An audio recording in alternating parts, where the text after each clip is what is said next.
Muy bien, doctor. Ya. Me Hoy sí. confirma que la ven, por favor. Ajá. Ok, me dice ahí siguiente. Me regreso.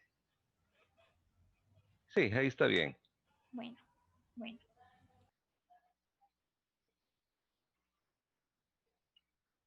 Bueno, comenzamos entonces, si quieren. Hoy sí, ¿verdad?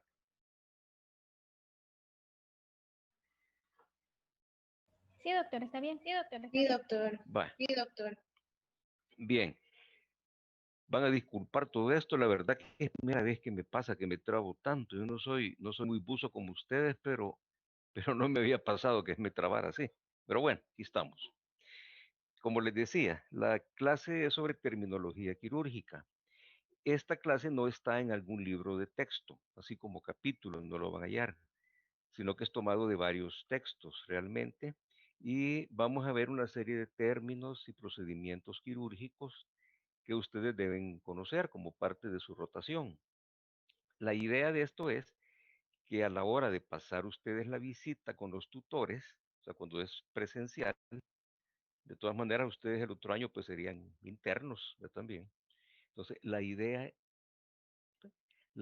es que ustedes conozcan los diferentes procedimientos quirúrgicos y que hagan preguntas. Si hay términos que no se han dado acá, cosas que ustedes no entienden, pues igual les pregunten a sus tutores. De todas maneras, aunque pues no van a tener esa experiencia de pasar visita en los servicios, viendo a los pacientes, viendo qué procedimientos se han hecho, son términos que sí les van a servir mucho en la materia. Bien, siguiente.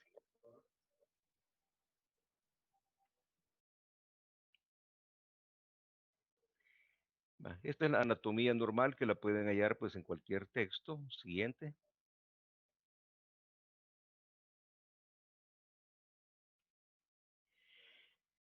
No, la anterior, ajá. Al hablar de terminología quirúrgica tenemos que conocer tres terminaciones, que son estas. Lo que termina en tomía significa que se ha hecho una incisión. Si es en cráneo, hablamos de craneotomía. Si es en tórax, es una toracotomía. Si es en abdomen, eso se llama laparotomía. También se aplica a incisiones en los órganos. ¿Ve? Si hemos hecho una laparotomía, significa que se ha abierto el abdomen. Y si dentro del abdomen abrimos el estómago, para ir a buscar un tumor, un sangramiento, etcétera, entonces hacemos una gastrotomía. El otro término, lo que dice ectomía, significa que se ha extirpado. Así tenemos apendicectomía, si se quita el apéndice. Si se quita el estómago, eso se llama gastrectomía. Si es un riñón, se llama nefrectomía. Y así con los demás órganos. Y la palabra ostomía significa que se han puesto en comunicación dos órganos internos, o sea, se ha hecho una anastomosis, o se pone en comunicación un órgano interno y la piel, como es el caso de las colostomías, ya las vamos a ver, donde se pone en comunicación el colon con la piel. Siguiente. Esta es una incisión en la línea media de una laparotomía. Siguiente. Esta es una incisión para hacer una apendicectomía. Esta incisión que vemos aquí, oblicua, se llama incisión de McBurney. Generalmente la que nosotros ocupamos en el hospital es una incisión transversal, que se llama incisión de Rocky Davis. Se escribe Rocky Davies. Rocky, CKY, Rocky Davies. La única diferencia es la incisión de la piel. Ya en los planos musculares y aponeuróticos todo es igual. Siguiente. Aquí vemos el apéndice con el mesoapéndice y los vasos, la arteria apendicular. Siguiente. Y aquí se ha hecho una apendicectomía. Se ha removido el apéndice, se liga, y eso que ven, que queda en el ciego, esa ligadura del apéndice, eso se llama muñón apendicular. Y por otro lado vemos ahí ligada la arteria apendicular. Siguiente. Aquí es lo mismo antes y después. Siguiente. Aquí tenemos el esófago, el estómago, luego sigue el píloro, a continuación el duodeno. Siguiente. Aquí vemos las partes del estómago. La parte más alta es el fondo, luego tenemos el cuerpo. Y lo que dice parte pilórica, realmente eso no es la parte pilórica, eso es el antro. Esa es la región del antro. El píloro es lo que se encuentra entre el estómago y el duodeno. Siguiente. Bien, si nosotros resecamos el tercio proximal del estómago, eso se llama gastrectomía proximal. Siguiente. Si resecamos el tercio medio, eso se llama gastrectomía del tercio medio. Siguiente. Y si resecamos la porción distal, eso se llama gastrectomía distal. Aunque en esta lámina realmente es casi la mitad del estómago lo que se está resecando. En ese caso, cuando se quita la mitad del estómago, eso es una hemigastrectomía. Siguiente. Y en este caso, se ha hecho una gastrectomía total. Ya vamos a ver cómo se llama este procedimiento, pero fíjense que aquí se ha unido el esófago. Lástima que no tengo yo el puntero para poderles ir señalando, pero se ha unido el esófago, eso que está ahí arriba atrás del hígado, ¿verdad? Con, ajá, baja el puntero un poquito, y esto que tenemos aquí es una anastomosis con yeyuno. Si se fijan, se ha hecho una anastomosis que en este caso se llama terminal para el esófago y lateral para el yeyuno. Ya vamos a ver esto un poquito más despacio. Y ahí hay otra anastomosis entre yeyuno y yeyuno. Siguiente, ya vamos a ver otra vez este dibujito. Aquí tenemos intestino delgado y vemos ahí una perforación del intestino delgado. Al ver esa perforación, podemos deducir que tiene ya unas cuantas horas de evolución. No es una perforación que acaba de suceder, porque si se fijan, los bordes están un poquito amarillentos, eso ya es fibrina. Y alrededor de la perforación vemos que eso está también eritematoso, está un poco edematoso. Entonces nos indica que ya pasaron varias horas. Sin embargo, todavía no hay pus. Ahí no vemos placas purulentas. Entonces eso tiene menos de 24 horas. Pero una perforación de intestino delgado debido a alguna situación y hay que tomar ahí la decisión de qué hacer con esa perforación. Si se reseca ese segmento de intestino o si hacemos un desbridamiento. El desbridamiento consiste en resecar los bordes de esa perforación para que queden los bordes sangrantes, que veamos que hay tejido sano, y luego se cierran. Eso se llama hacer un cierre primario. Veamos la siguiente. Aquí se está preparando para hacerse una resección intestinal. Entonces se ha hecho un agujero en el mesenterio para comenzar después a hacer una resección en forma de abanico. Siguiente. Bien, esta es una resección intestinal.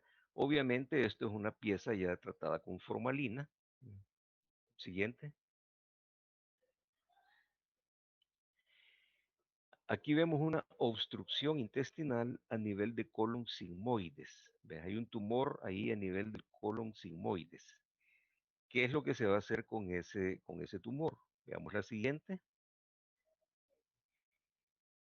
Se ha resecado el colon sigmoides y eso se llama sigmoidectomía. Si se fijan, se ha cerrado la porción distal. Eso es el recto intraabdominal. Entonces, eso queda cerrado dentro del abdomen. Pero por otro lado, en el colon descendente, ahí eso ha quedado abierto. Veamos la siguiente. Bien. No, dale la anterior. La anterior. No, la que sigue después de esta. Eso. Vean, yo soy muy aficionado a la astronomía. En mis clases siempre les pongo algo de astronomía. Lástima que como no es presencial no puedo darles más explicaciones, pero soy miembro de la Asociación Salvadoreña de Astronomía. Esto que ven acá es el observatorio de la asociación que se encuentra en San Juan Talpa. Esto está en el departamento de La Paz. Siguiente. Esta que ven acá es la galaxia Andrómeda. Es parecida a nuestra galaxia, que es la Vía Láctea, y este es el cuerpo estelar más lejano que puede ser visto a simple vista. Andrómeda se encuentra a 2.500.000 años luz. Si toman en cuenta que la luz viaja a 300.000 kilómetros por segundo, imagínense a qué distancia será si está a 2.500.000 años luz. Es una distancia enorme. Sin embargo, esta galaxia es posible ser vista a simple vista, hay que saber dónde está y no se ve de esa manera, pues así se ve con telescopios. A simple vista se ve como una nube ovalada. Siguiente. Y Andrómeda y la Vía Láctea, ambas se están acercando y van a llegar a colisionar, o sea, a chocar ambas dentro de más o menos unos 4.000 millones de años. Siguiente. Y esta es una simulación de la NASA de más o menos qué es lo que sucedería cuando las dos galaxias choquen y al final quedaría formada pues una sola galaxia enorme. Siguiente. Bien, aterricemos otra vez. Vamos a hablar de las anastomosis. Al hablar de anastomosis, se mencionan estos términos. Término terminal, que se abrevia como TT.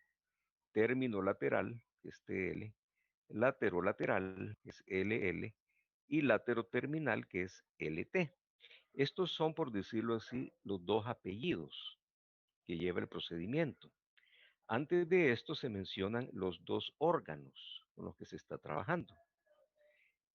La primera de estas palabritas corresponde al primer órgano y la segunda al segundo órgano. Ya vamos a verlo con ejemplos. Veamos la siguiente. Bien, aquí tenemos intestino delgado y como ven esto está sumamente dilatado. ¿Qué es lo que ha sucedido aquí? Aquí ha sucedido lo que se llama un volvulus, o con B pequeñas las dos, un volvulus intestinal. Aquí se ha retorcido el intestino sobre sí mismo. Es como que ustedes agarren la manguerita del estetoscopio y le comiencen a dar vueltas. Entonces les queda retorcida en la parte de abajo. En este caso ya eso se distorsionó, pero como había estado ya un tiempo, unas horas, ya que eso estaba comprimido, ven que se ha dilatado esa porción del intestino delgado. Aquí tenemos que evaluar qué hacer con esa porción del intestino, si la vamos a conservar o si la vamos a extirpar. Tenemos que buscar entonces aquí los signos de viabilidad intestinal, es decir, saber si ese intestino va a ser capaz de vivir o no. Básicamente son 4 signos de viabilidad los que buscamos. Uno es el color de la cerosa. En este caso pueden ver que está un poquito violáceo, pero no excesivamente, no está negro tampoco. Eso pudiera ser que se revierta a su color rosado normal. Entonces, uno es el color, otro es el brillo de la cerosa. Si se fijan, todavía tiene un poco de brillo, la cerosa, que es la capa externa del intestino. Luego tenemos que ver la pulsación de los vasos. Son los pequeños vasitos que se ven en el borde mesentérico. Vean, el borde mesentérico es el borde del mesenterio que está en contacto con el intestino, donde están entrando esas pequeñas arteritas que vemos. Ese es el borde mesentérico. Normalmente, esas pulsan. Cuando ustedes entran a una laparotomía y ven el intestino delgado y se fijan bien, van a ver que esos pequeños vasitos tienen pulsaciones. Entonces, hay que buscar las pulsaciones. Ya tenemos el color, el brillo de la cerosa, la pulsación de los vasos y el otro signo es el peristaltismo, que ese no se puede ver en una foto. El peristaltismo lo evaluamos dándole golpecitos al intestino, como que fuera un cosco, digamos así. Le dan ustedes unos golpecitos al intestino, el intestino reacciona moviéndose. Entonces, buscamos esos cuatro signos. Si están presentes, entonces decidimos conservar ese segmento de intestino. Si no están presentes, resecamos el segmento. Veamos la siguiente. Aquí se decidió resecar el segmento y ahí se está uniendo intestino con intestino. Esa es una anastomosis término-terminal. Siguiente. Bien, fíjense acá. Se va a eliminar la mitad del estómago, desde la mitad del estómago hasta el píloro. Eso se llama hemigastrectomía. Cuando se ha quitado la mitad del estómago. ¿Y qué se ha hecho aquí? Unir el estómago en su porción terminal con el yeyuno en su cara lateral. La segunda lámina lo que tiene ahí no es duodeno, sino que eso es el yeyuno. Entonces al yeyuno se le ha hecho una incisión longitudinal para poder hacer ahí la anastomosis con el estómago. Para el estómago, la anastomosis es terminal. Y para el yeyuno, la anastomosis es lateral. Entonces eso se llama gastro-yeyunostomía. Término lateral. Término para el estómago y lateral para el yeyuno. ¿Estamos claros? Si hay dudas, interrúmpanme y pregunten. Siguiente. Doctor, Ajá, yo tengo una Yo tengo pregunta. una pregunta. Con los signos ajá. de Con los signos de viabilidad, viabilidad, ¿cuáles o ¿cuáles cuántos o tienen que ver cuántos tienen que para ver saber que hay para saber que que hay retirar el órgano? que retirar el órgano? Ajá. Buena pregunta. Muy buena pregunta. Idealmente tienen que estar los cuatro. Idealmente tienen que estar los cuatro. Si no, con unos tres que estén presentes, generalmente pues va a sobrevivir. Va a sobrevivir. Pero suponiendo que ustedes ven que eso tiene brillo, que responde al peristaltismo, que tiene buen color, pero que no hay pulsación de los vasos, probablemente dentro de unas horas más ese segmento se va a poner necrótico, va a cambiar de color, se va a poner violáceo y ya no va a ser viable. Entonces ahí lo mejor sería resecarlo. Vean, ahí tiene que tener mucho en cuenta la experiencia del cirujano. Vean, no hay que ser ahí estrictos en decir ya tiene dos, tiene tres, tiene cuatro criterios, sino que tiene mucho que ver la experiencia realmente del cirujano, cuántos intestinos ha observado realmente para tomar la decisión. Quizás de los principales es el color y el peristaltismo. Si ustedes golpean ese intestino y no responde para nada, es un intestino que probablemente ya no tiene viabilidad. Y si ya tiene un color muy oscuro, ya es muy violáceo, difícilmente eso se va a revertir. Entonces, esos dos, el color y el peristaltismo, son quizás los principales. Pero repitiendo y respondiendo la pregunta con 3 que tenga, usualmente pues se decide conservar. ¿Otra pregunta o seguimos? Gracias. Bueno, siguiente. Va, fíjense aquí lo que se ha hecho. Se ha quitado la región del antro, o sea, la porción distal del estómago. Entonces se ha hecho y se ha unido el duodeno con el estómago. Eso, lógicamente, como el diámetro del estómago es mucho mayor que el del duodeno, se ha cerrado parcialmente el estómago. Ven ahí que está la sutura en el... Esa.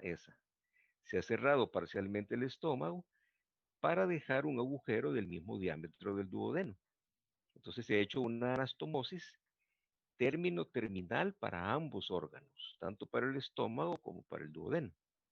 Entonces eso se llama antrectomía porque se ha eliminado el antro, más una gastroduodenostomía, término terminal. Eso se llama procedimiento de Billroth 1. Cuando se hace una anastomosis de estómago con duodeno, eso se llama Billroth 1. Siguiente.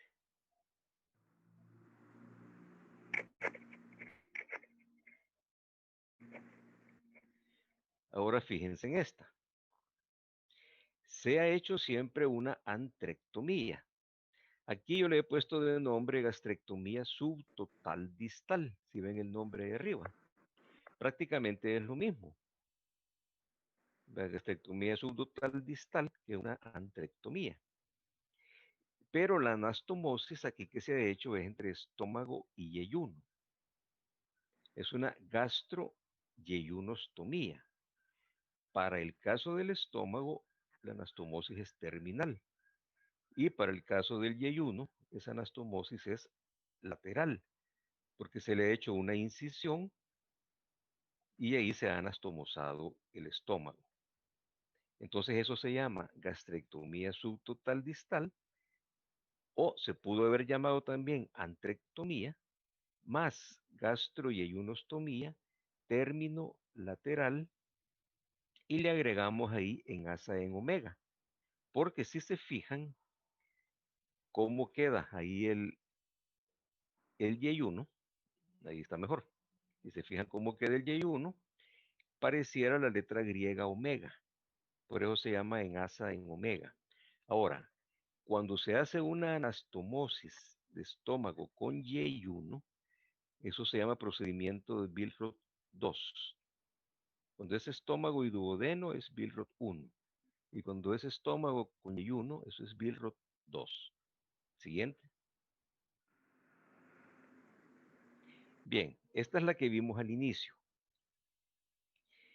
Fíjense bien lo que hemos hecho aquí. Si pudiera, Graciela, poneme tu puntero en el duodeno. No, ahí, correcto. Esa es la primera porción del duodeno. Seguir recorriendo el duodeno, estamos en la segunda porción, tercera porción, cuarta porción, hasta ahí quédate. Ajá, va. Entonces, ¿qué se ha hecho aquí? Al llegar a ese punto, se ha cortado el yeyuno. Dale un poquito más arribita con el puntero y un poquito ahí. Ahí es la división entre duodeno y yeyuno. Eso se llama ángulo de Treitz. El ángulo de Treitz se produce por el ligamento de Treitz. En la parte posterior hay un ligamento que fija el intestino a la columna vertebral. Y eso se llama ligamento de Treitz. Entonces, eso provoca esa angulación que es el límite entre duodeno y yeyuno. Seguí con tu puntero hacia abajo. Ajá. Entonces aquí, después del ángulo de Treitz, medimos aproximadamente 40 centímetros. Y a los 40 centímetros se secciona el yeyuno. Luego, cuando se ha seccionado, el extremo S que nos queda distal es el que se sube. Subí con tu puntero, entra en el más para arriba. Ajá. Eso que está ahí es lo que estaba a continuación del Y1. Entonces fíjense cómo es que se ha hecho. Se cortó el Y1, se ha subido eso, y ese segmento que se ha subido mide también más o menos 40 centímetros, 40, 60 centímetros. Eso se llama asa desfuncionalizada en Y de Rux. Vea, Y, R-O-U-X, de Roux, Y de Rux. Esa asa desfuncionalizada, en este caso, nos está sirviendo para ir a anastomosarla con el esófago. Pero ese procedimiento se utiliza también para anastomosar en algunos casos con páncreas, puede ser al hígado también, ya vamos a ver una al hígado. Entonces, para donde necesitemos hacer la anastomosis. Como aquí se ha quitado el estómago completo, es imposible hacer llegar el esófago con el duodeno. Es imposible, no pueden estirar ustedes tanto ni el esófago ni el duodeno. Entonces se interpone ese segmento de yeyuno entre esófago y yeyuno. Así que lo que tenemos arriba es una anastomosis de esófago con yeyuno, término lateral, y abajo, en la otra anastomosis, es una anastomosis de yeyuno con yeyuno, término lateral. Entonces el nombre del procedimiento es, como ven arriba, gastrectomía total más esófago yeyunostomía, término lateral, más una yeyunostomía, término lateral, en Y de Rux, porque hemos hecho ahí una asa desfuncionalizada en Y de Rux. ¿Estamos claros? ¿O tienen preguntas, dudas? Bien, sigamos. Vean, aquí se ha hecho casi lo mismo, pero no se ha quitado todo el estómago, sino que se ha dejado una porción de estómago. Y se ha hecho siempre un procedimiento para crear un asa desfuncionalizada en Y de Rux. Entonces, ¿cómo se llama en este caso? Aquí tenemos una gastrectomía subtotal, porque no se ha quitado totalmente el estómago, entonces subtotal, más una gastroyeyunostomía, término lateral, más la que tenemos abajo, yeyunostomía, término lateral, en Y de Rux. Siguiente. Bien, esto es un ejemplo de los procedimientos de cirugía bariátrica. La cirugía bariátrica es la cirugía que se está haciendo para obesidad mórbida. Es para pacientes obesos de esos de 400, 500, 600 libras. Entonces, hay varios tipos de procedimientos que se están realizando. Este es como ejemplo para que tengan la idea de lo que se hace. Este es un bypass gástrico.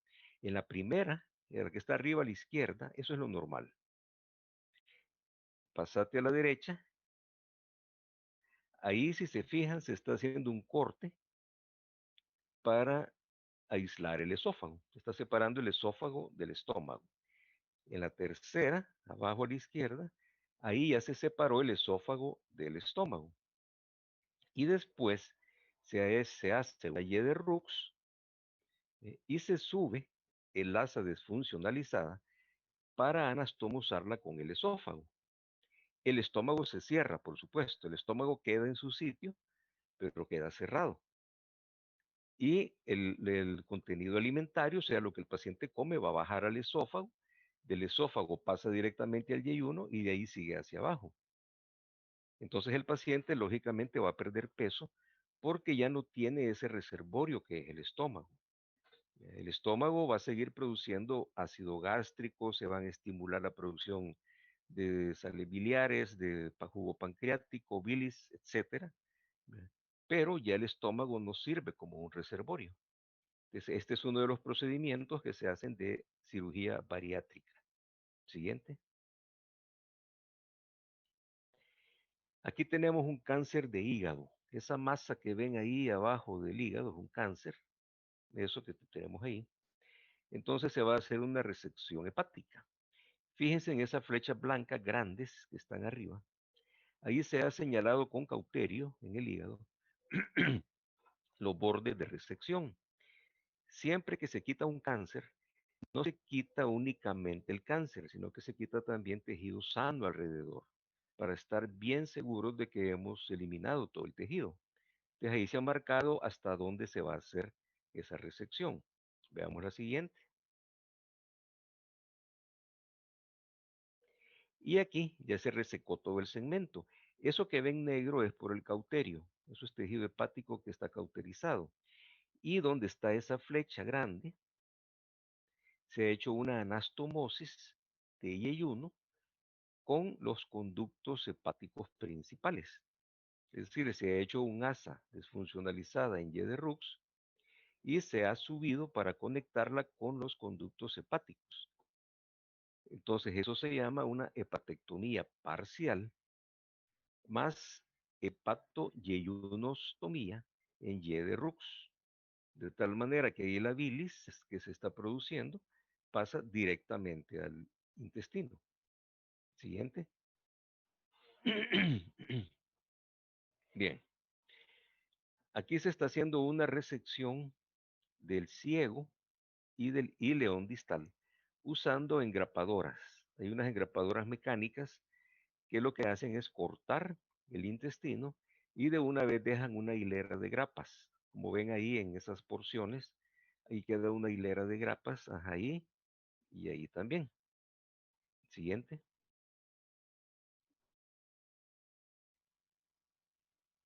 Ajá. Aquí tenemos que se ha resecado el ciego y luego se está haciendo una anastomosis de ileón con colon ascendente, utilizando siempre una engrapadora intestinal. Entonces, esto se llama ileón ascendostomía lateral, porque para ambos es en su cara lateral. Y fíjense que la hilera de grapas está en la porción terminal, tanto del ileón como del colon. Siguiente. Aquí tenemos lo mismo antes y después. Vea, teníamos un tumor, eso blanquecino que se ve ahí, un tumor ahí en el cielo, o colon ascendente, ¿ya? Que se reseca toda esa porción y se hace ahí, luego en la de la derecha vemos la anastomosis.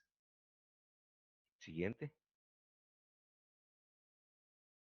Bien, este es un caso real, por cierto, de un tío mío. Esto fue un tío mío. Tenía un cáncer ahí en el ciego. Vean ahí cómo se ve la unión el ileón es lo que ven a la derecha, delgadito, y lo que está a la izquierda es el colon ascendente. Entonces ahí en medio lo que tenemos es el ciego. Desde el ciego, ahí hay un tumor, había un cáncer, entonces se resecó una buena porción de ilion distal y todo el colon ascendente para tener buenos márgenes de seguridad de que no estamos dejando ahí tumor. Veamos la siguiente. Esto es lo mismo, es la misma pieza. Ven el ileón. Luego, donde está el puntero, bueno, por ahí está la válvula ileocecal y luego sigue el colon ascendente. Y por ahí baja tu puntero un poquito, ahí vemos el apéndice. Y si se fijan, el apéndice es exactamente. Ahí está el apéndice está sano, pero se fue ahí como parte de la pieza. Algo que sucede también en estas cirugías es que se va la válvula ileocecal, lógicamente, porque la válvula ileocecal está entre el ileón y el ciego. Siguiente. Aquí tenía, esta ya la habíamos visto, un tumor de sigmoides. Siguiente.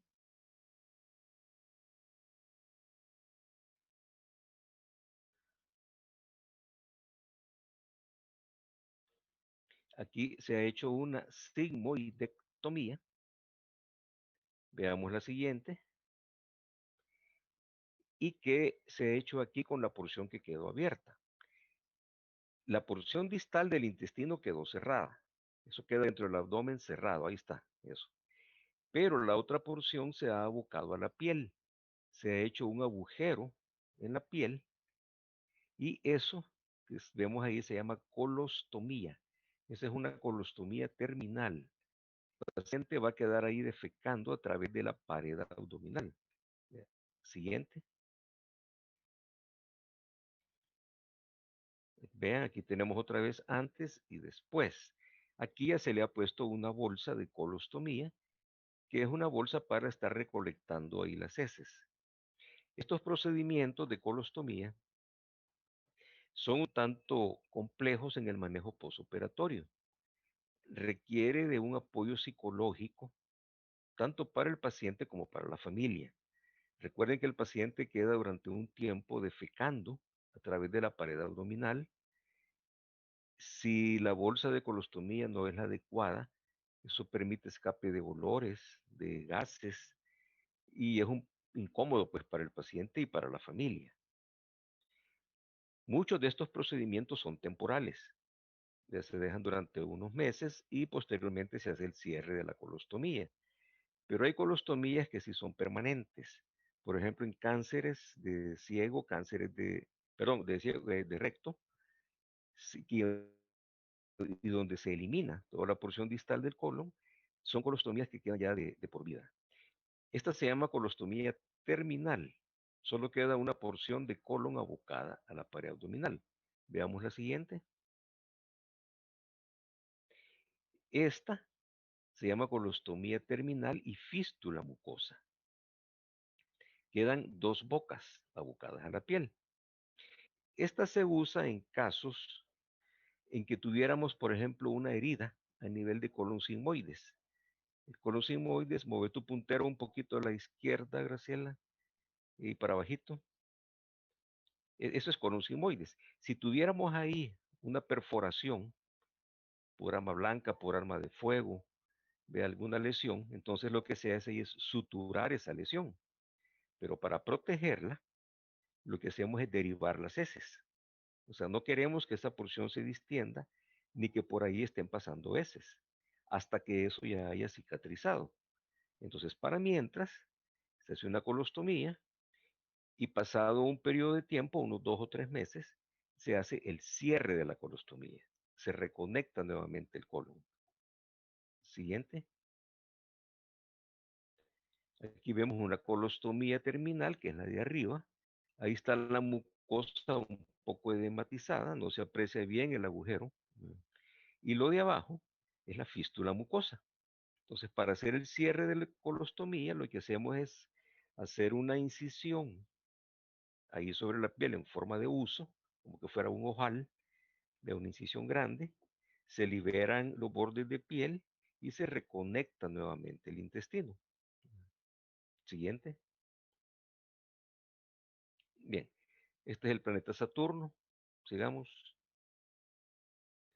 Este es Urano, que también tiene anillos. Sigamos. Ahora bien, ¿qué consecuencias fisiopatológicas nos trae una resección intestinal? Va a depender de varios factores.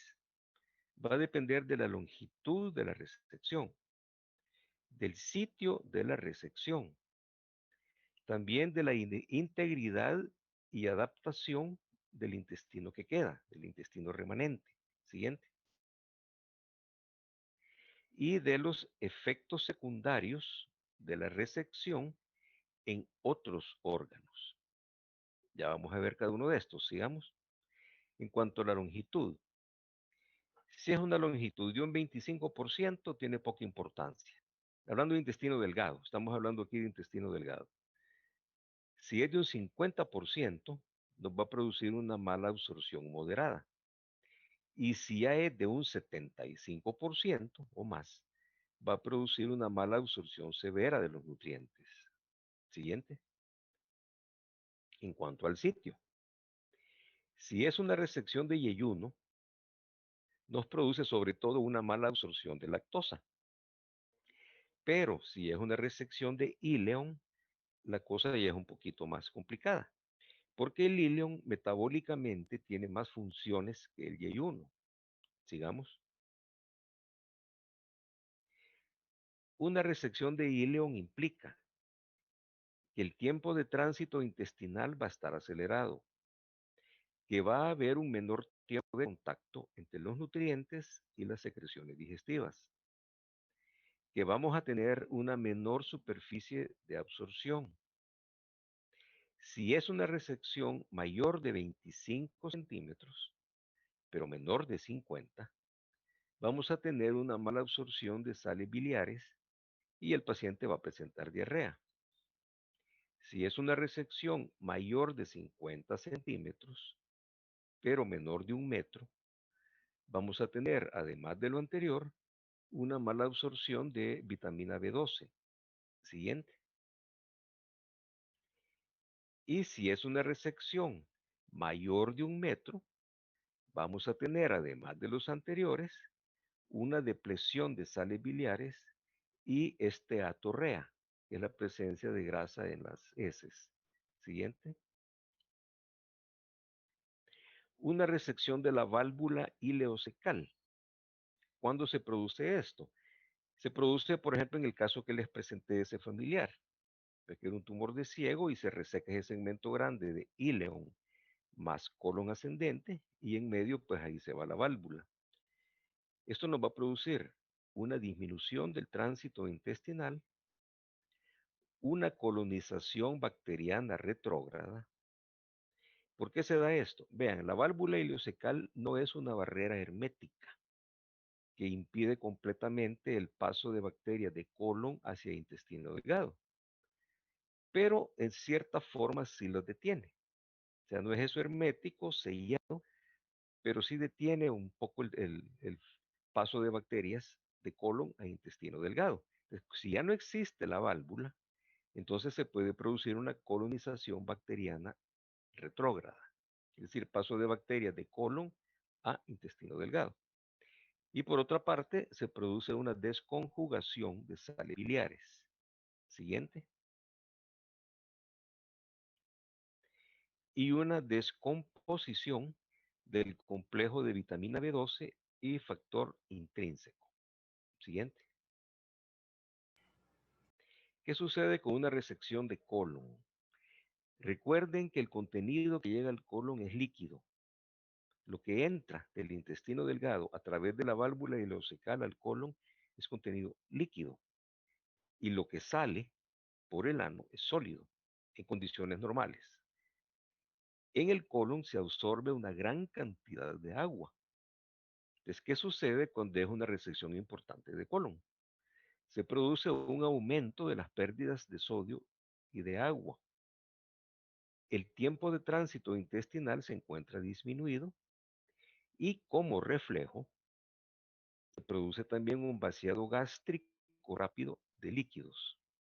Siguiente. Ahora bien, hay ciertos mecanismos de adaptación intestinal. El organismo reacciona y trata de adaptarse. Entonces se producen cambios morfológicos y cambios funcionales. Vea, siguiente. ¿Cuáles son los cambios morfológicos o anatómicos? Se produce un aumento de la profundidad de las criptas intestinales.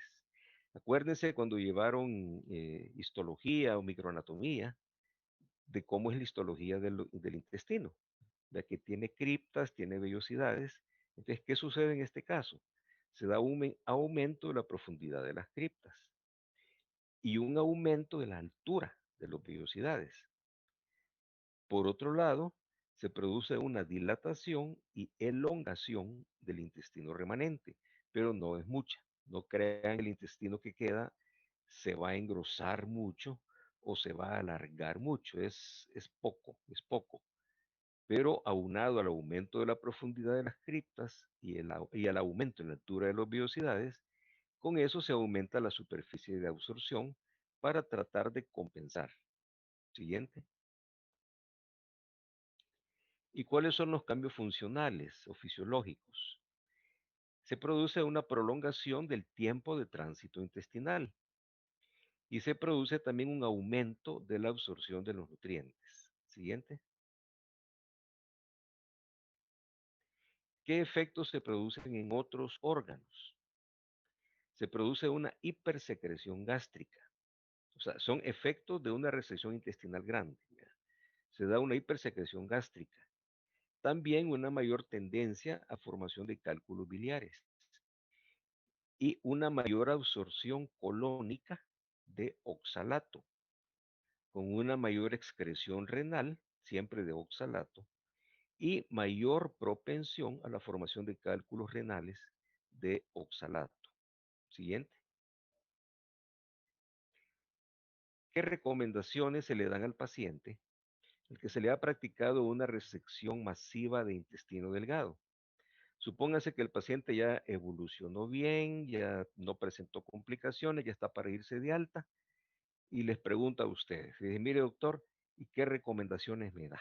De aquí en adelante, ¿qué puedo comer? ¿Qué es lo que tengo que evitar? ¿Qué es lo que tengo que hacer? ¿Lo que no tengo que hacer? Etcétera.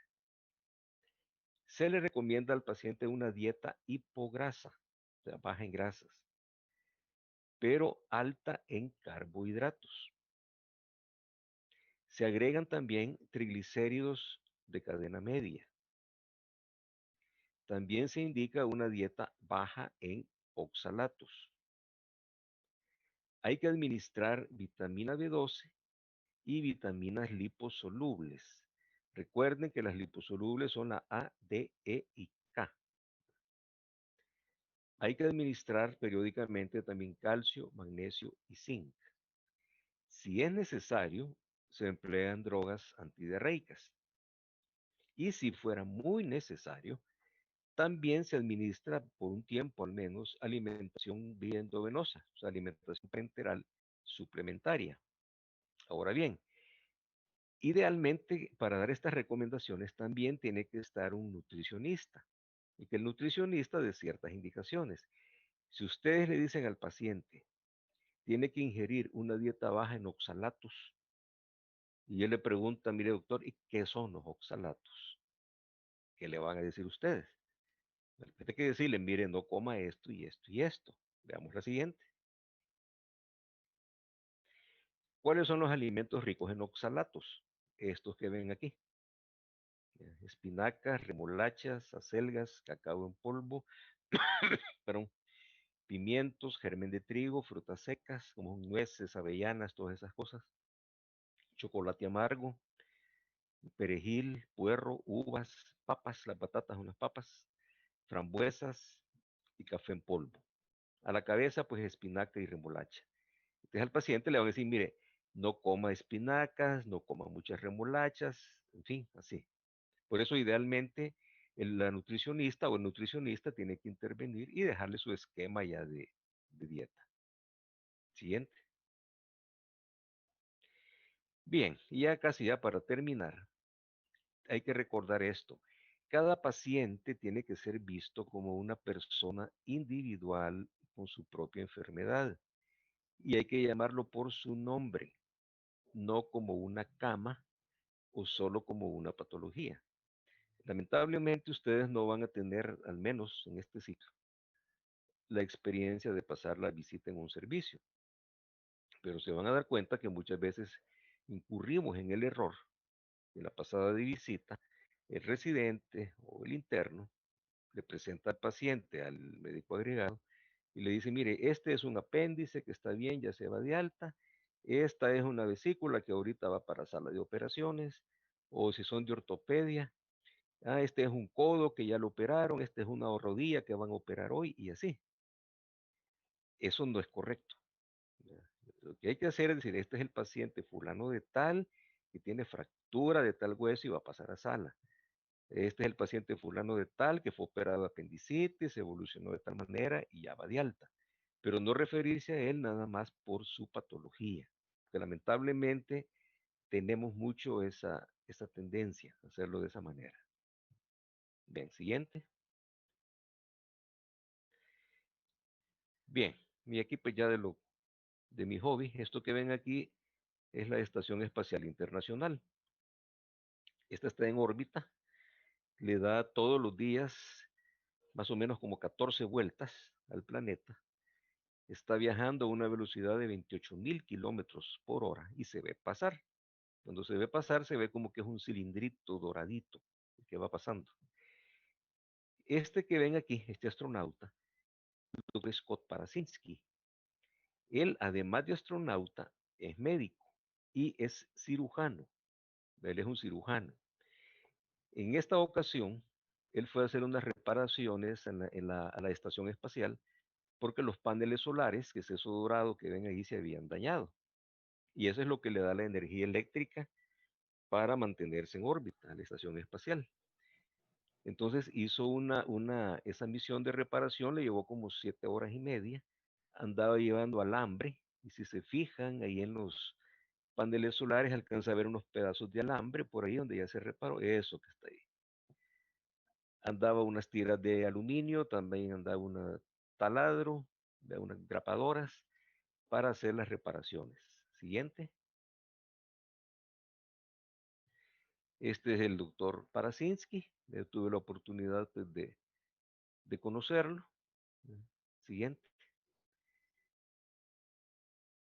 Y eso es todo. Y aquí estoy pues, con uno de mis juguetes.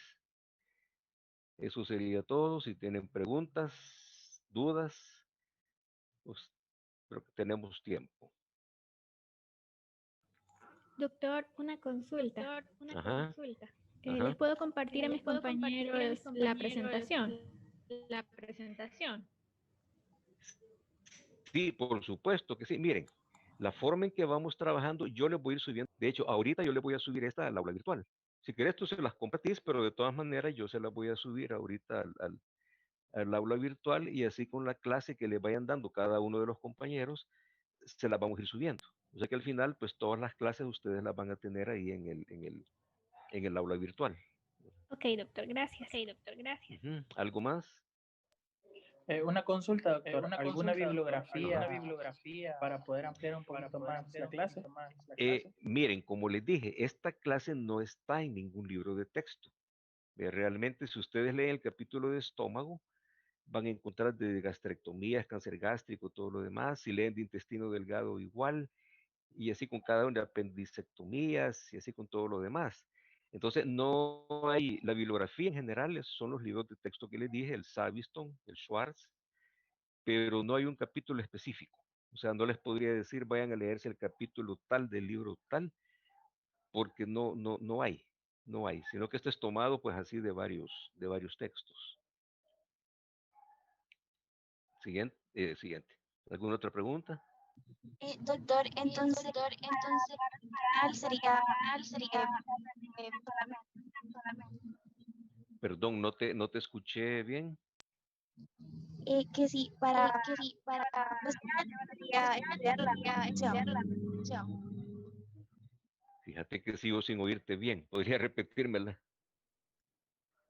Que solo estudiaríamos la presentación.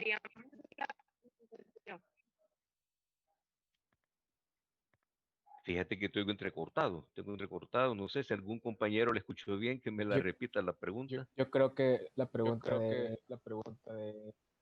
que si solo estudiaríamos lo de la presentación. Sí, prácticamente para esta clase solo la presentación sería. Claro, si quieren ir a leer sus libros de texto, pues sí, pero tendrían que leer una gran cantidad de capítulos. Pero sí, les diría que en este caso, pues sí sería la presentación. Doctor, una pregunta nada más. Usted me un término que era desbridamiento. Ajá. ¿Qué es eso? ¿Qué era? Miren, desbridar significa eliminar el tejido necrótico o tejido dañado. Por ejemplo, si ustedes ven una escara en la piel, hay pacientes con escaras lumbosacras, no sé si alguno ha visto, que se forman en la región sacra por encamamientos prolongados. Entonces se pone la piel de color oscuro, se pone hasta acartonada, a veces hasta con un color negro, y por debajo de eso a veces incluso hay pus, hay tejido purulento. Entonces hay que ir a desbridar, es decir, quitar todo ese tejido necrótico hasta encontrar el tejido rosadito, sangrante, que vemos que ya es un tejido sano. Hay úlceras varicosas o úlceras arteriales, donde a veces se ve la piel erosionada, pero también ya hay tejido necrótico, tejido negro, morado, a veces purulento, hay que ir a quitar eso. En lo que yo les mostré era una perforación de intestino. Entonces, en los bordes de la perforación ya había fibrina.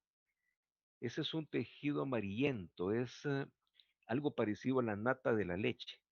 Imagínense que es como la nata de la leche, un poquito más firme, quizás más durita, pero es algo similar. Entonces tienen que eliminar eso y cortar con un bisturí o con una tijera, cortar los bordecitos de esa úlcera para ver que tengamos ya un tejido sano que sangra. No es un tejido que ustedes lo cortan y se queda sin sangramiento.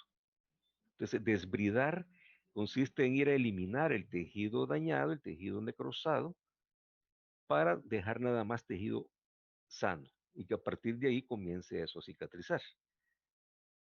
¿Me explico? ¿Está bien? Sí. Gracias. Ajá.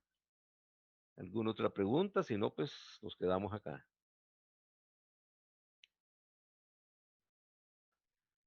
Bueno, jóvenes, entonces creo que nos quedamos por acá. Para mañana y para el viernes ya les envié incluso los links. Ya la doctora Vargas me envió el link para el doctor Martínez Melara el día de mañana a las 7:30 y con el doctor Carlos Medina el viernes también a las 7:30 de la noche. Ya ellos ya tienen los links. Espero que no nos vaya a pasar como ahora, pues que nos trabamos ahí un poco. Si no, pues ahí les vamos a pedir su ayuda también, así como lo hicieron ahora conmigo, jóvenes. Así que muchas gracias y tengan pues muy buenas tardes. Muchas Gracias, gracias. Gracias, doctor. Gracias, doctor. Bueno, gracias, jóvenes.